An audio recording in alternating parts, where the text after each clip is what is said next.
আল্লাহ তাআলা জান্নাতবাসীদের কোন সূরা নিজে পড়ে শোনাবেন? আল্লাহ তাআলা জান্নাতবাসীদের জন্য সূরা আর রহমান শোনাবেন। জান্নাতের সবচেয়ে বড় নেয়ামত কি?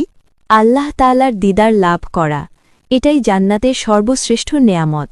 জান্নাতে কষ্ট, দুঃখ বা অসুস্থতা থাকবে কি?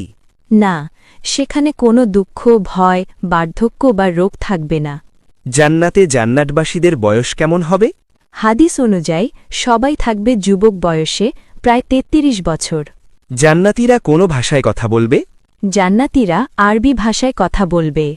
জান্নাতের পানীয় কেমন হবে? দুধ, মধু, শরাব, নেশাহীন ও স্বচ্ছ পানির নহর প্রবাহিত হবে। জান্নাতে সর্বপ্রথম খাবার কি থাকবে? জান্নাতে সর্বপ্রথম খাবার হবে মাছের কলিজা।